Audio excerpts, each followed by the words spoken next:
So I think I'm just going to kind of get, started right now. So, welcome, I'm glad you're here. And I'm not sure if you're brand new to the Mastery series, but the format, right, is for the next 45 minutes, I'm going to teach you some content about wholesaling and flipping houses. I'm going to teach you what to expect in your real estate investing career.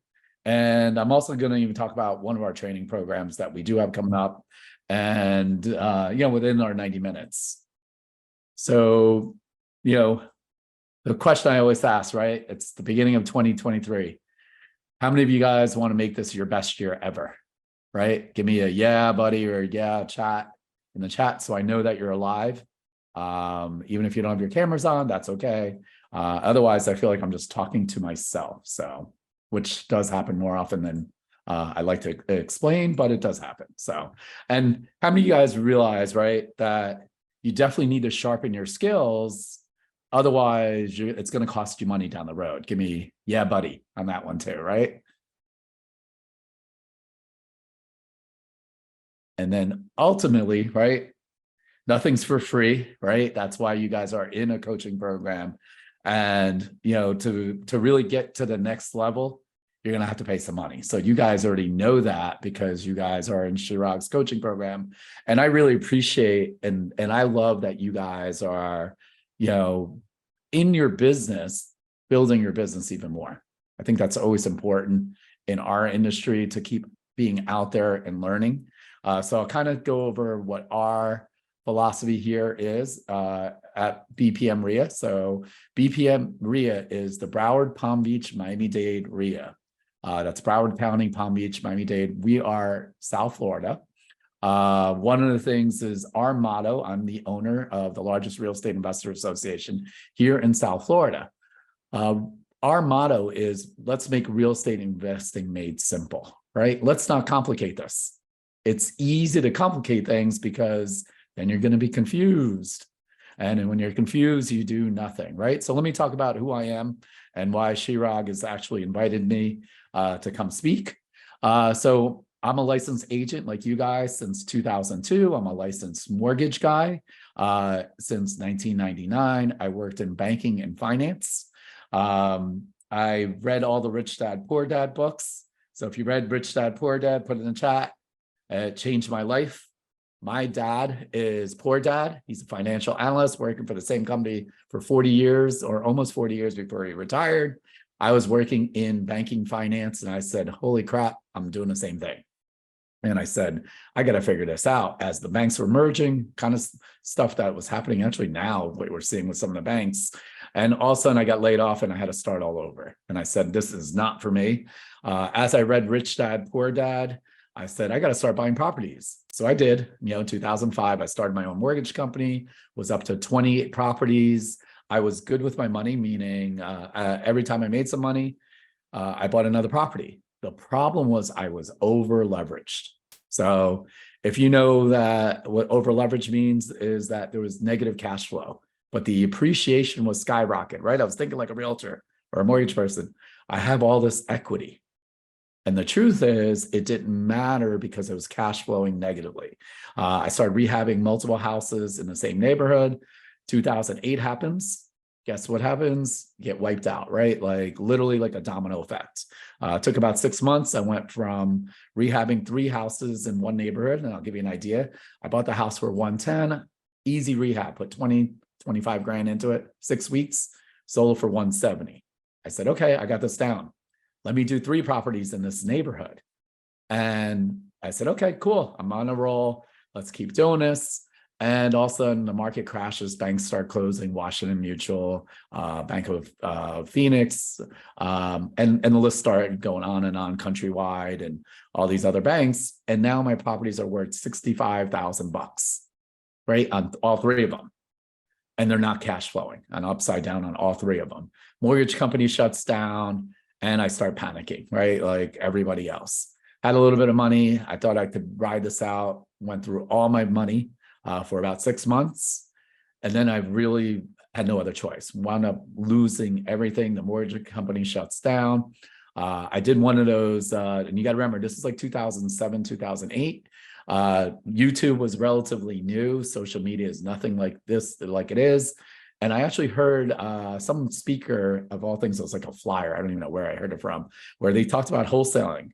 I had no idea what that was. Even though I was a longtime real estate realtor, mortgage person, I either bought and sold, meaning I bought them, fixed them up, sold them, or I bought and held on to them. The idea of wholesaling was new to me. So I was like, holy crap, you could actually get something under contract. That's what you could do. So of course I did a national program. The program was $50,000 in 2006. I actually did the inflation numbers. That's equivalent to almost 70 or 80,000 now. And of course, I only had 25,000. So magically, guess what? They had a program for 25,000 bucks. Before you know it, hey, there's a boot camp in Phoenix, another 6,000. The boot camp in Houston, another 6,000. And if you want to be in the inner circle, right, that was another 13,000. Before I knew it, 50 grand. So the information was good. So I'm not going to knock the information. It was just that my mentor was in Utah. He did not know the South Florida market. It's the same thing as, I don't know. I see Tanja, you're in St. Louis. I don't know the St. Louis market well enough, right? So down here in South Florida, you could literally be driving $1 million home to a crack house home right next door, or across the street, I should say. So of course, my mentor in Utah had no idea what was going on here in South Florida. So I do own the largest real estate investor club. We do a ton of free webinars also. So if you want to join, and I'm laughing because my assistant put that funny picture of me on this. So you can actually join, just text that number, text the word join to that number. You'll be on our newsletter, and I do a ton of free webinars. It's usually Tuesday to Thursday, 90 minutes. So, and just in case you want to get on there, we do have coaches, and Alexa is part of our organization down here. A little about me also is after I got knocked out, got into real estate investing, wholesaling, and rehabbing, I started crushing it. My wife and I love to travel. We've been to the Maldives, Turkey, Dubai, definitely living a 5-star life, and it was because of real estate investing. So I think that's something that literally changed my life. I went from being bankrupt February 10th, 2010. It's kind of one of those things that you remember, like the day you get married, you remember the day you go bankrupt. So it is literally wholesaling and rehabbing that changed my life. The other things that we've done also at the RIA, if you guys are football fans, I work with the Miami Dolphins. We partnered on their business combine. The cool thing is the Miami Dolphins is owned by Stephen Ross, real estate guy.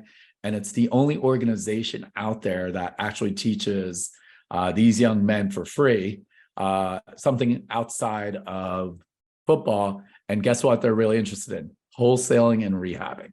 So I was the local expert for that. So I have been vetted besides by Chirag. I've also worked with the business combine with Chirag. These are former NFL players that some of these guys have made over $100 million. And guess what? They want to learn how to flip houses too. So I think the funny part about these guys that cracked me up, they're afraid to make offers just like you are, just like I was. The guys that actually get hit, every weekend and get demolished like a car accident are afraid to make offers.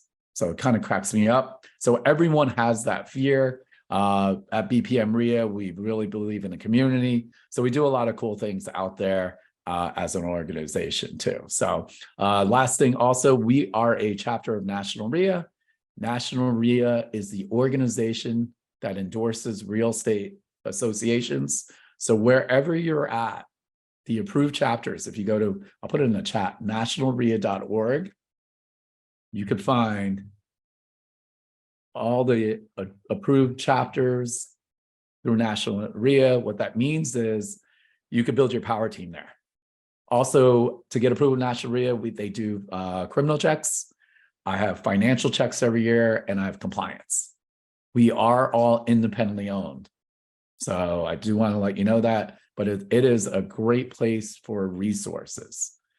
So today we're going to talk about wholesaling versus flipping properties. So go ahead and put in the chat, what is wholesaling? What do you guys think? Or actually, I mean, it's not that many people. You can even unmute yourself if you want. I'm cool with anything that you guys want to do. So you can unmute yourself. You can put it in the chat. It's up to you. Hey, Anish. Hey, It's Legal SB in Atlanta. hey, how you doing, man? Say wholesaling is just where people will find a buyer that or a seller that's interested, put a price on it, and then flip it or wholesale it to somebody that actually wants to renovate it and flip it. Okay, yeah. Kind of the step before you list a property, I guess. Okay, yeah, partially right. You got some of that. You got a lot of the good stuff there, right? Anyone else? If not, you can take a stab at it. Don't worry, it's recorded. Chirag's going to post this everywhere on social media and say, I can't believe this company. No, I'm kidding. So what you'll find out, I'm pretty sarcastic too. I grew up in Jersey, so don't hold that against me when it comes to that. So I do unfortunately have no filter. I don't know if Chirag gives that legal thing where the views of Anish or BPM Re are not the views of Chirag Coaching. I always, when I have guests, I always have to say that, because as a disclaimer, sometimes I have some loose cannons. Well, Anish, my wife, Darlene, who I work in the business with, is from Jersey. Okay, so you know, right? So yeah. There you go, right? We work together. Yeah, if we pick I like doing this side of the business, she hates it. Yep. So I do both. I actually think what you guys do is way harder. You know, I always and what I always laugh about it is my non-realtor friends, non-real estate friends. When I was an agent, they said, "Oh, it must be so easy. You get to just create your own schedule. You drive people around. You write it some simple contract, and you make thousands and thousands." And I start laughing. I said, "Oh yeah, sure. Let me know, right?" You know, and it's just pretty funny when it comes to that. So on the wholesaling side, right? So what you're doing is you're buying low and you're selling low. You've got to leave enough room for someone else to make money. One of the biggest things that happens with newbies, right? And this happens usually with my agents. Like, hey, Nish, I found this great deal, and I'm going to use my Florida numbers down here. The house is worth $300,000, but I could get it to you for $260,000. Okay, great. Well, what's the condition of the house? Well, it just needs a simple kitchen. I know you're an investor, you could fix that. Okay, great. Now what, right? Like, and then what am I going to do with it? I'm $260,000 closing costs, money costs, and that's not a deal, right? So that happens a lot where they think that. The second end of it is the reason why you're buying low and you're selling low. You have to, even though you're not a rehabber, you have to know what the exit strategy is for the other person. And it's my job to figure out due diligence, meaning, you might say it's worth $300,000 and it's really not, right? You're picking a different neighborhood. It's really around $260,000. You're going to sell it for $200,000, but in 30 seconds or less, you should be able to tell me how I'm going to make money, not how you're going to make money. So in general, let's talk about what wholesale, what you make, and you might have heard of, and we'll talk about assignments or contracts in a little bit too, is that, wholesaling can be easier, right? If you're good at it, right? So you're looking for, and we'll kind of go into this, what kind of properties we go after. Let's just talk about those, right? Single family homes we go after, multifamily properties, condos and townhouses, and land. So why do you think we like single family homes? What's the main reason? Put in the chat or unmute yourself or whatever you want to say. They're already built. They're easy to renovate and resell if the profit's there. Yep, you got it, right? It's easier, right? There's no HOA, right? That's what, generally speaking, obviously, the higher end homes, neighborhoods, the HOAs are different. Maybe you got a guard gate. That's different from sharing a wall on that portion, right? So for the renovation side, on those kind of properties, usually your workers can only be there from 9 a.m. to 5 p.m. Not a big deal. So that's why we love, single family homes. And guess what? There's a ton of them. That's the other end of it. The other thing, multifamily properties. So we're talking about this, duplexes, triplexes, fourplexes and above. So for financing, if it's 1 to 4 units, it's considered single family on that portion. If it's more than 4 units, it's considered commercial. So you probably, and I might actually do a class that now I think about, you could house hack. where you'll find people, hey, they're going to live in one and rent out the other 3 units. Not a big deal. The issue or challenge I have with multifamily is on the other side, it's usually an investor that knows more, right? So, and the cost is going to be more money, generally speaking, right? In my market, a fourplex in, I don't know, Fort Lauderdale, probably about 700,000 versus maybe in the average house is around 3. Condos and townhouses, the HOA is our issue, right? So we got to make sure if there's an HOA, there might be an approval process. Some have them, some don't. So if you're signing a contract, and we'll talk about that versus double closings, try to get an approval from an association, right? And usually here, I'm going to talk about my market. If it's a smaller building, it's probably someone that lives in there. If it's 50 units and less, they're a board member volunteering. Try to explain how you're doing a double closing that, hey, buyer A, John, is going to buy it for me, but I'm going to buy it from Tanja. So I need 2 approvals on the same day. They're like, wait, who's buying what? I'm so confused. Is this legal? So it's just extra steps. The other thing is you want to make sure about restrictions, right? Some of the condos down here in South Florida, they have a 1-year resale restriction. Some of them have rental restrictions, right? So you want to know what your exit strategy is. Who are you selling to? Some of them, work all the way through. So it just really... Is that on the condo association? And usually that would be a financing thing. It's the condo people, and the other end of it, we're only selling to cash buyers. Okay. Cash or hard money. Okay. So good question. After the hard money though, I guess that they can flip it then. Yeah, they could refinance it if they're going to keep it, right? Okay. Or they're going to sell it to somebody else. But good question. So big no. If you're trying to flip houses and you're using conventional FHA, VA loans, same day closing, mortgage fraud, can't do it. Cash, you can. Hard money, you can. Think of it that way. So if you're trying to, you got something under contract and you're trying to sell it to a conventional buyer the same day, it's not happening. And if anyone tells you that, I could tell you, I know all 50 states are a little bit different. That is mortgage fraud. That's not negotiable. Yeah, they used to have seasoning where you couldn't sell it. Like the investor buys it hard money and refinances it, and then they can't sell it for a certain amount of time because of seasoning. Yep. They have to keep it 6 months or a year before they sell it. So they would rent it out. Yep. And now you sell it later. It's funny, you don't have to worry about that now.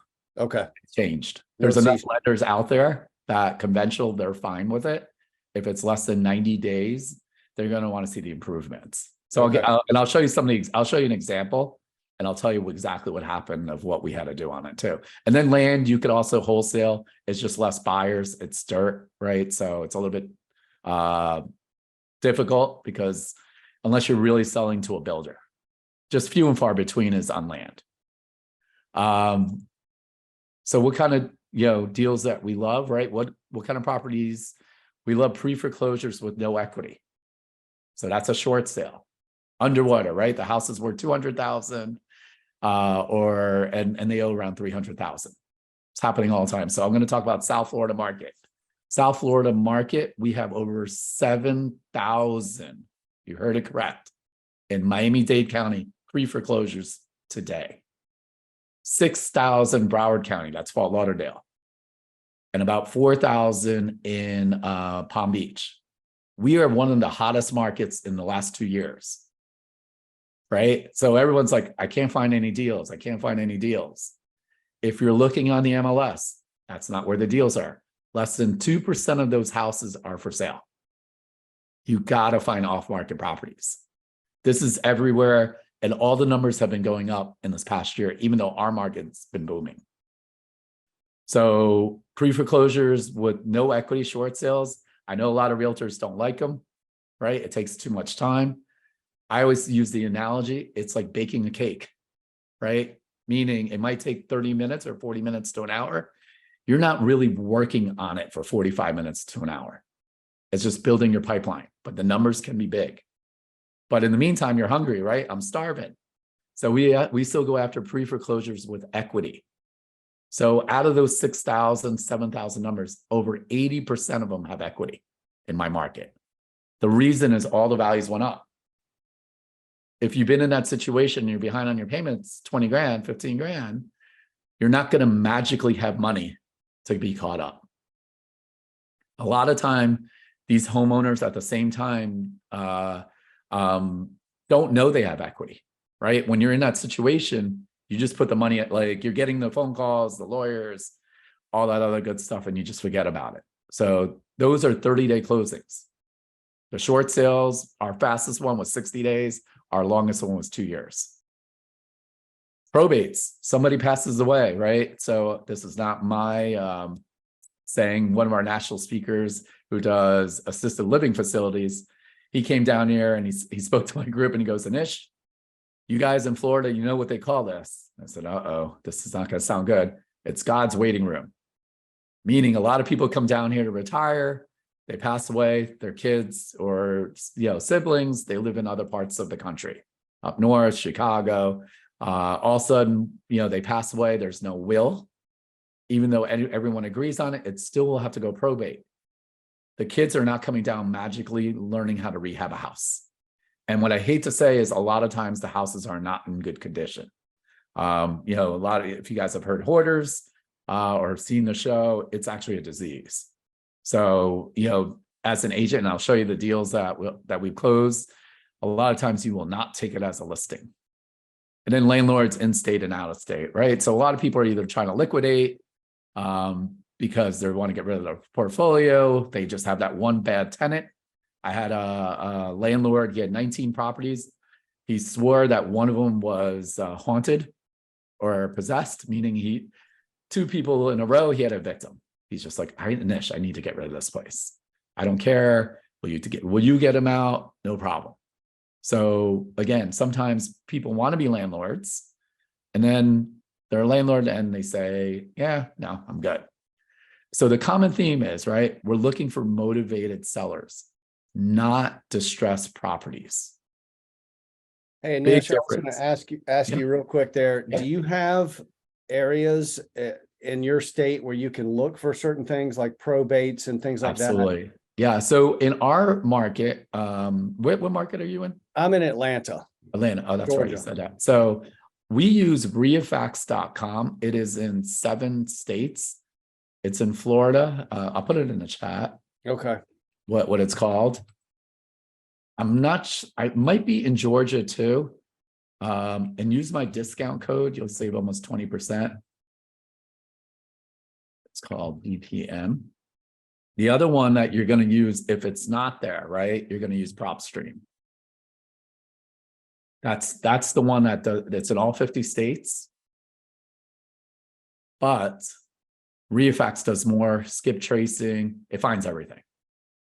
So it's software, and with my discount, with the full, I have the full version. It does Airbnb, all this other good stuff, and it's $224 a month.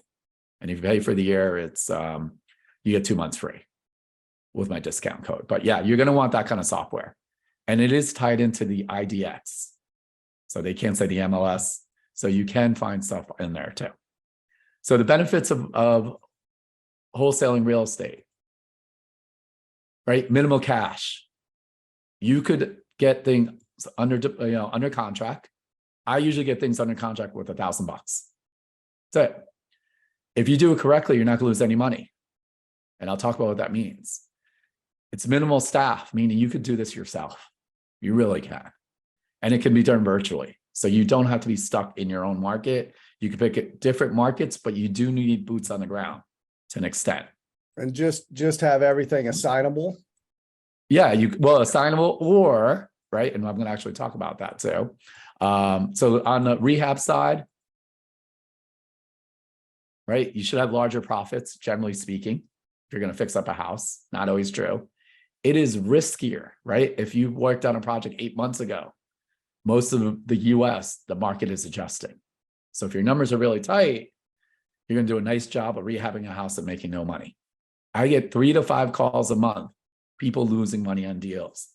They don't go to bigger pockets. They don't tell their best friend, hey, I just bought that house and lost X amount of money.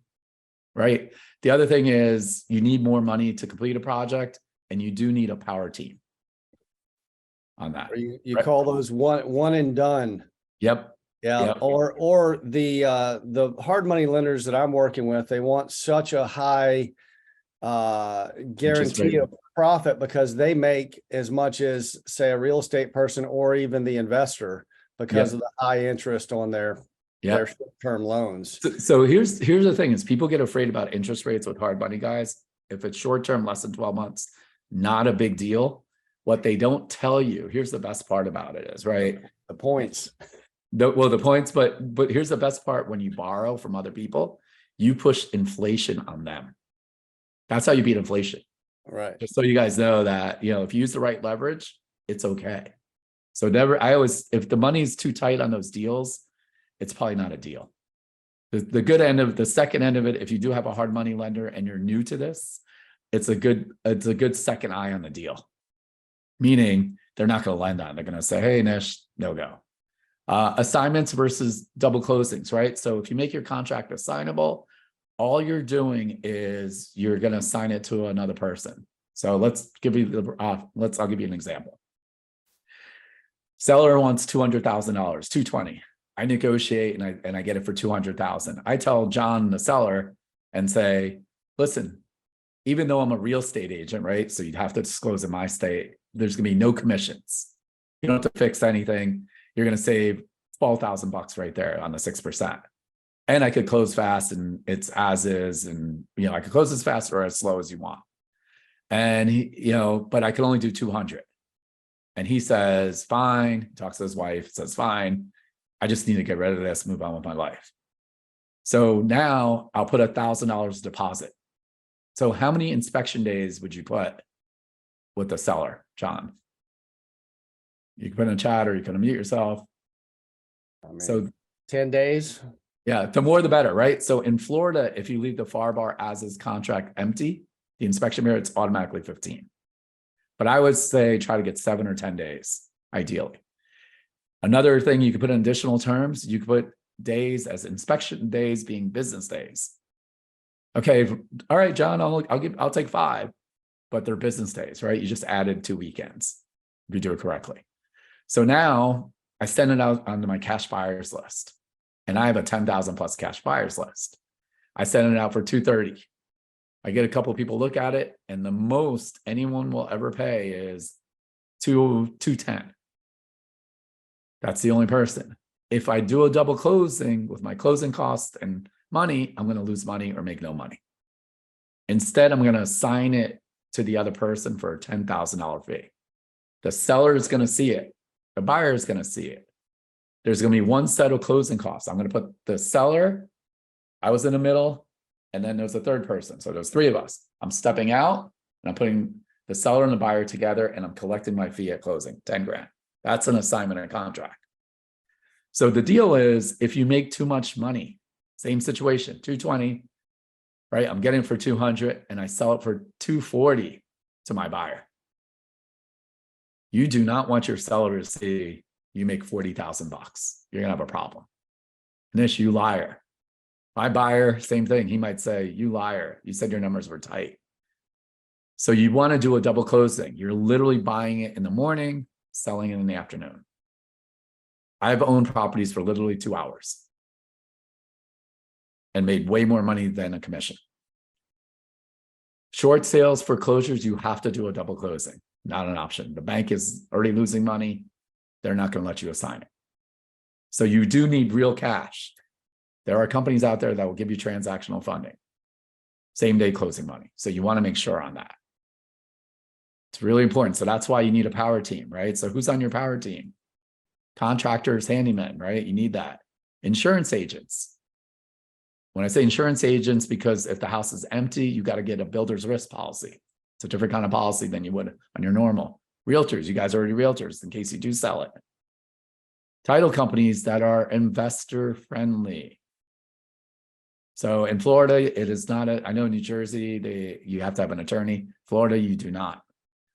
So you want to make sure that you're using title companies or attorneys that understand double closings. Yeah, Atlanta, you do. You do. Okay. Just make sure, again, They're not all created equal. So you might use, as on the Compass side, you might use someone else for your traditional versus someone that's for your investing business. Maybe they do both. And what I negotiate, my fees on the second side are way cheaper. And a lot of times I push all my fees to my end buyer. Yeah, So I save a ton of found that money. you just need to know that the attorneys know how to do this type Yep. stuff, because some of them just do nice closings. Yep, exactly. So that's why you want to make sure you check with your RIA at nationalria.org and just ask them, and you need money partners, right? Meaning hard money lenders or private money or mortgage brokers. So you need all that. And most of the RIAs have it. Again, I get calls all the time. If you're doing business in Florida, you go to my website, who's approved, or you could call me or email me and say, hey, Nish, who do you like? And I'll tell you, hey, these people are all good for this. See, who do you like, right? They're all good at what they do. Check out their fees. Let them know that I sent you. So I can't speak about the other RIAs, but that's our job as a real estate investor club. So let's kind of talk about some of the deals, right? So these are some of our success stories, right? So move-in ready. Yeah, right. All right. So this is actually cleaned up, if you can believe it. So this deal right here in Fort Lauderdale. Oh, let me move our faces. Sorry about this for a second. Okay, it doesn't want to move our face. Okay, that's fine. So this is here in Fort Lauderdale. This is a probate, 8 heirs, 8 kids. 7 of them wanted to sell. And there's always that one that says, no, I think I'm going to keep it and fix it. We did a partition sale. We actually bought the 7 shares and we forced the guy through court to sell his share. So we did buy it. We we're going to rehab the house. And again, I'm okay with wholesaling or rehabbing. Doesn't matter to me. I'm about making money. And I go 50-50 with our students and I put up the money. So guess what we made on this house? $70,000. Right. And we've owned it for about a week and a half on this house. And all I did was spend a couple grand on cleaning it out. So this is one of our favorite houses. Say that you just cleaned that one up and flipped it. Yeah, I didn't do anything to it. Wholesaled it. Yeah, wholesaled it to my list, right? So I literally did nothing to it. Took photos, sent my cleaning people in there, right? So check out this house. This guy was living there for 5 years like that. This was our worst house. We had 16 dumpsters. There were cars, bees nests. I mean, disgusting. Hard to believe that, like the son was letting his dad live like this, right? Total disease. 5 years, he couldn't see the house. We cleaned it up. Again, we spent over almost $10,000 cleaning this up, which I've never spent that much money on a house with dumpsters. He owed only $28,000 on the house.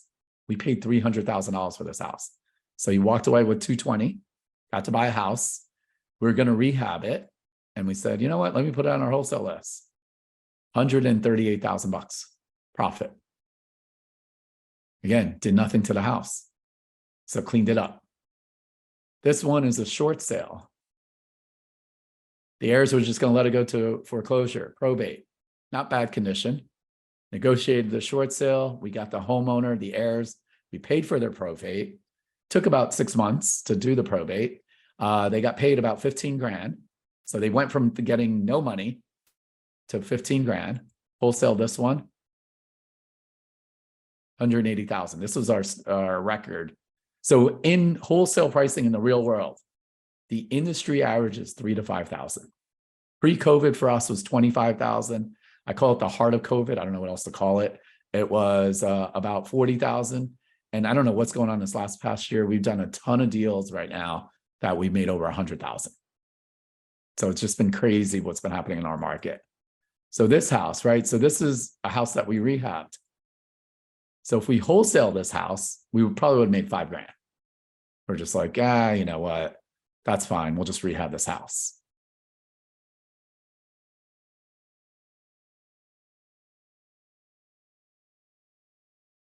Right? So now we fixed it up. We did the rehab in 30 days. Staged it. And so here's the funny part. We actually made less money in this house than the other wholesale profits. Still 67 grand. We had to hold it for 118 days. because we had to wait 90 days for an FHA buyer so we could go under contract. So kind of like what you were talking about, the seasoning, we couldn't sign a contract from day 91. This is a duplex, 85-year-old man. He owned one free and clear. The other one, he was in pre-foreclosure. He had 12 evictions in 10 years. They're all 2-1s. Terrible. Like, location is a little sketchy, but everything here in Broward's is changing in Fort Lauderdale. There's literally homeless people like outside. I would say about a mile away.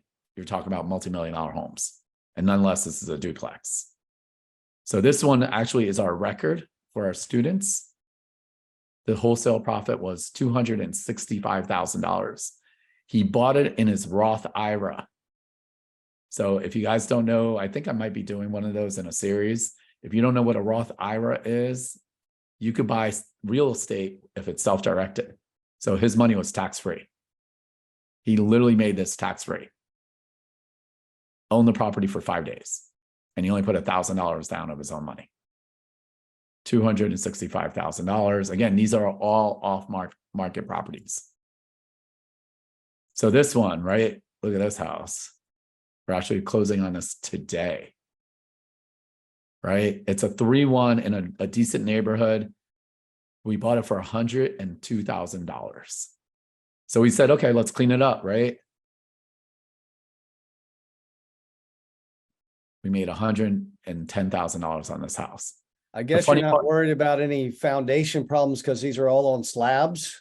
They are. So here's the crazy part. We cleaned it up and there were holes. We had to put plywood on the floor because like if you walked it, it would have crashed. It actually looked worse after cleaning it up. It's like, oh my God, like, are you kidding me? Still almost $110,000 profit. It's closing today. This one in Pompano, not so bad. This one, we cleaned it up. Looks a lot better.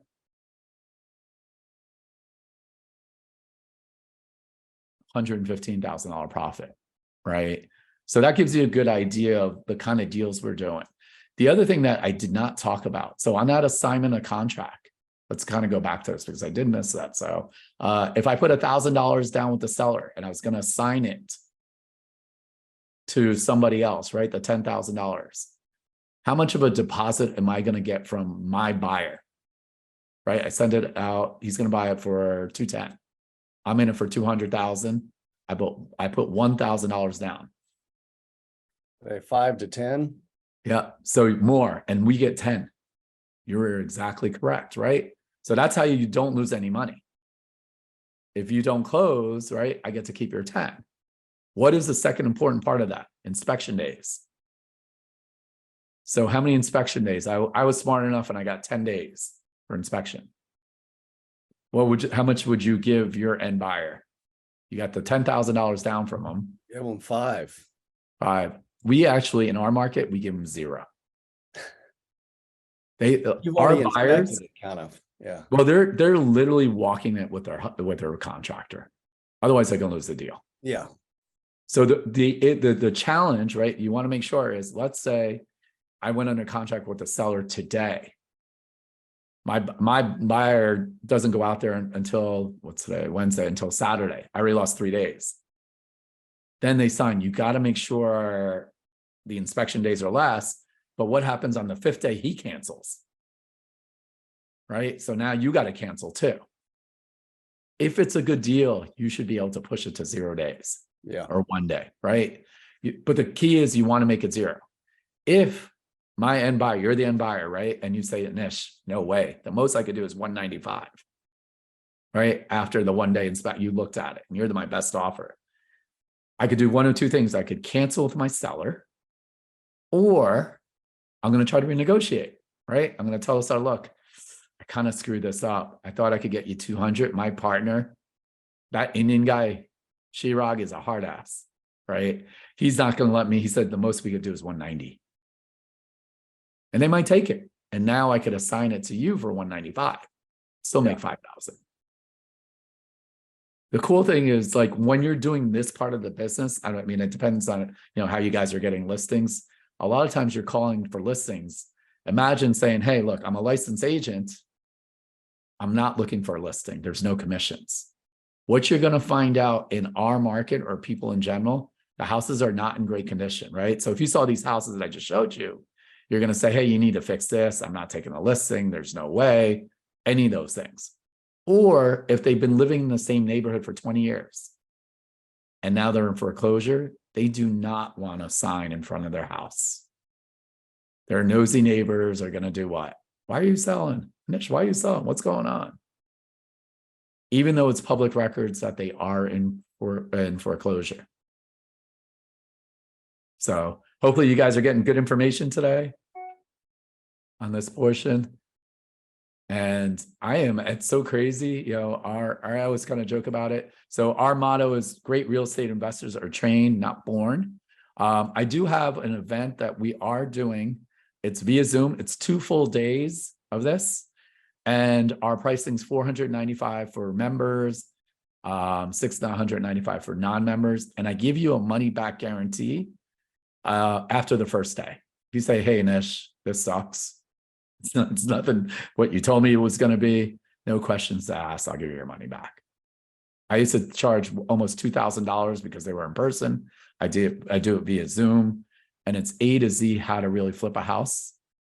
And this is, you know, the members and non-member pricing. You put a QR code. I'll put my information also, my email in the chat in case you guys need to get a hold of me. Anything I could help you with if you guys are buying properties. The other thing is, you know, we are looking at different markets. I do have buyers throughout the country. Not as many as down here in South Florida, but, you know, I could always be your buyer. The key is if you really learn how to do this, and let's say you don't want to be the investor, but you work with investors, if they're a good investor, even though I'm an agent, I let them have both sides of the commission.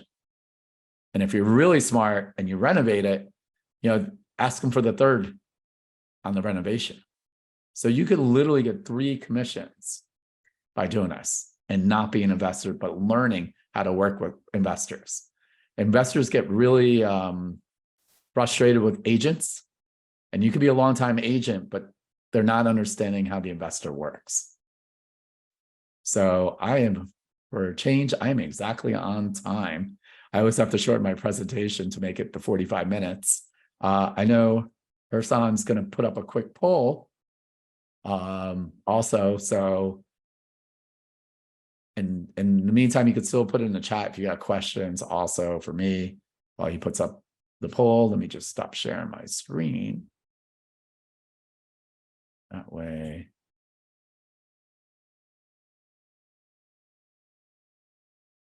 That portion.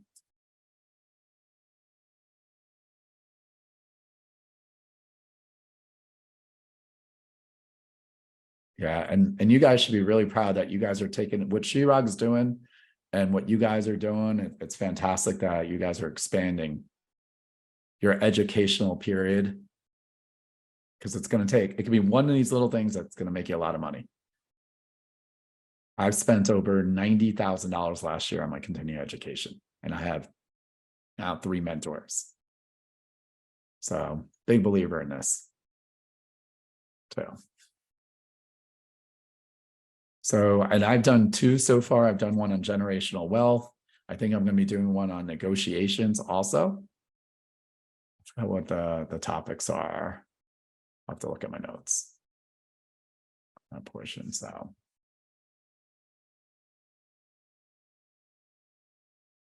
And obviously, if you let the team know down the road, if there's something that you guys really want, I could help you on the investing side. You know, as again, I buy stuff with my self-directed IRA, so it's tax-free. First job is to make money. The other cool things, if you guys have set up PAs in your business, you do solo 401ks. You can dump a bunch of money if you have salaries. Make money tax-free. I don't know about you guys, but I hate paying taxes. I'll pay my share. You work way too much money. You work way too hard for your money to drop it on the back end.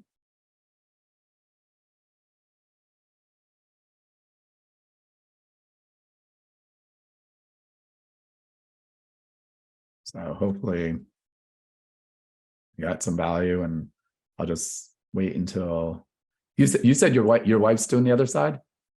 So kind of how we started 20 years ago was I was doing the wholesale side with a company out of Florida where we had licenses driving around Atlanta, finding wholesale deals, finding foreclosures, pre-foreclosures, all that stuff.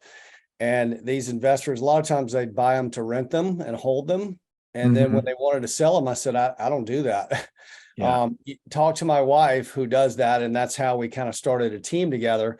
And I've gotten away from that. We do a lot of new construction now. Okay. Lot prices are very expensive where I am. And so are Yep. the out of the ground properties.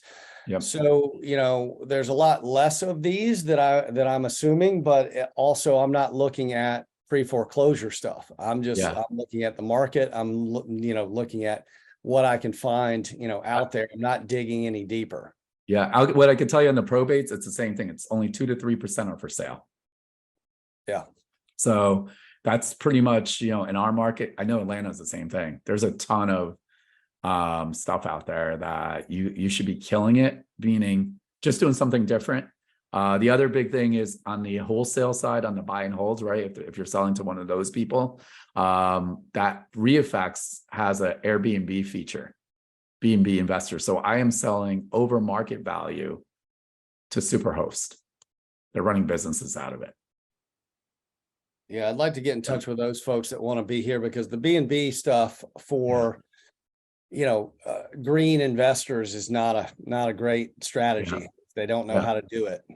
Yeah, we're doing, you're gonna like, I mean, Chirag's gonna be, he won't be mad at me, but I'm working with him. He's actually flying down here to South Florida this week, or actually tomorrow. And we're talking about putting a true short-term turnkey Airbnb program with properties on that portion. So because we feel like there's nothing out there, no one's really teaching it on that end. And you guys as agents can make some big money, either investing on your own or for your clients. Well, just finding those smart investors that know what to do after we find the property. Yeah. That's the hard part. I may be able to dig up 10 properties and have 2 buyers. Yeah. Our goal, we're going to make it turnkey. So, for that, and the idea is for the agents to understand how to do it. We'll put it, all the, the tuition and that end of it in there. So now you can learn it and you can literally have a business on that end. And then you can work out your own partnerships, right? Maybe it's management fees, maybe it's not, it's an equity position. There's a lot of little things that you could do that people would love to work with experts like you that are different than other agents. So ton of opportunity there too. So I am out of time. My email's in there if you need anything. I appreciate everyone hanging out today. Go out there, a lot of deals on. Again, we'll see you soon. Thanks, Anish. Yep. Have a good day, guys. Bye-bye. Bye.